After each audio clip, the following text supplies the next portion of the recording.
যখন 10 বছর আগে বলি, 10 বছর আগে এই কাশিমপুরে সদস্য কার্ড, আমাদের সদস্যতা কার্ড ছিল তখন 50 টাকা। 50 টাকা দিয়ে আমাদের সদস্য ফি, 5 টাকা চাঁদা ছিল মাসিক। তো একজনে বলতেছে আপনাদের কার্ডের মূল্য 50 টাকা, আমার কাছে কার্ড আছে দাম হচ্ছে 500 টাকা, তাহলে কোন কার্ডের পাওয়ার বেশি? আপনারা বলেন তো, 500 টাকা কার্ডের পাওয়ার বেশি না 50 টাকা কার্ডের পাওয়ার বেশি? কিন্তু এখন সাধারণ শ্রমিক যে মিছিলে আসে না, পিছনে থাকে, সে কি মনে করবে বলেন তো? সে মনে করবে 500 টাকাটাই তো দাবি, তাই মনে করবে না? আপনার এই সুযোগে আপনাদের কাছ থেকে কিছু লোক সদস্য বানাবে, কিছু টাকা নেবে, কিছু ধান্দাবাজি করবে, এই পরে পাওনা যেখান থেকে পাবেন। বুঝাচ্ছে কথা না?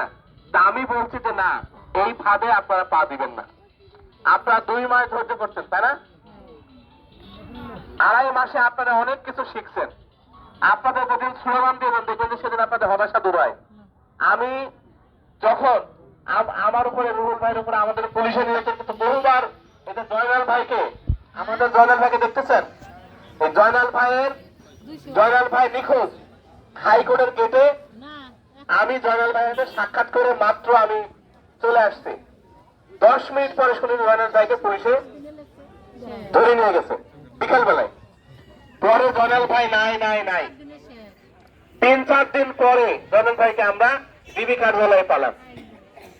জয়নাল ভাইকে যখন ডিবি কার্যালয়ে পালাম, তখন চালান যেদিন দেয়, জয়নাল ভাইয়ের পায়ে, হাত পায়ে তালু, মানে বিভিন্ন জায়গায় নির্যাতন করে, মানে সেটা আপনি তো দেখেন, আপনি ঠিক থাকতে পারবেন না।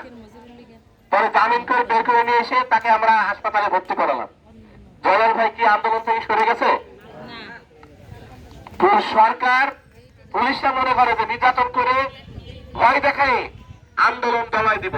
কিন্তু এতদিনই মনে রাখবেন, যত নির্যাতন হবে, যত শোষণ হবে, তত মানুষ জেগে উঠবে। জেগে ওঠে না? যার কারণে আপনাদের, আমরা, মানে আপনাদের সাথে আমরা আছি। আমি জয়নাল ভাই, কালকে আমরা রুহুল ভাইকে বলছি, সবাইকে বলছি, যদি আন্দোলন থেকে 900 শ্রমিকের মধ্যে 899 জন শ্রমিক যদি চলে যায় আন্দোলন থেকে, একজন যদি থাকে, এই একজনের সাথে আমরা লড়াই করার জন্য প্রস্তুত থাকি।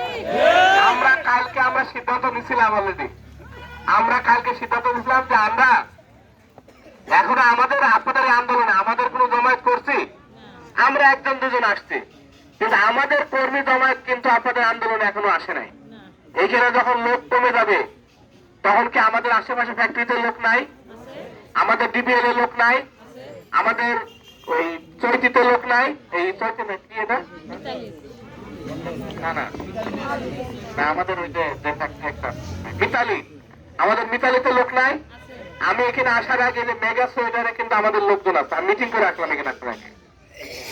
আমরা যখন এই আন্দোলনটা আমরা করবো, মাথায় রাখবেন, এই আন্দোলনে যখন এই ব্যানার পরিবর্তন হয়ে আমাদের সংগঠনের ব্যানার যখন থাকবে, তখন এই গার্মেন্টস এর অন্য মালিকরা কিন্তু ঘুমাতে পারবে না।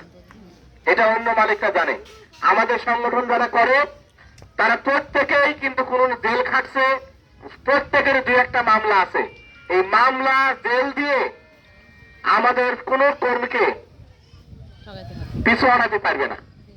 আমরা এই জন্য বলি যে আমাদের একজন কর্মী যদি থাকে, একজন শ্রমিক যদি থাকে, একজনের জন্য আমাদের সর্বোচ্চ শক্তি দিয়ে আমরা লড়াই করব। বুঝে আসছে কথা না? এই জন্য যে যাবে, যে হতাশ হবে, আমি তাও বলি সবসময়, আমি এই যে 25 বছর শ্রমিক আন্দোলনের সময় আমি দেখছি যে কোন কারখানায় যদি 1000 শ্রমিক থাকে, সেই কারখানার আন্দোলনে 300 থেকে 200 শ্রমিক থাকে। কিন্তু আপনাদের এই পজিটিভ আমি কথা বলতে চাই, মানে আমার খুব ভালো লাগছে যে আপনাদের আন্দোলনে পল্টনে, যেখানে পানি নাই, টয়লেট নাই, ঘুমানোর জায়গা নাই, এই জায়গাতেও আপনাদের 300-400 শ্রমিক প্রতিদিন থাকছে।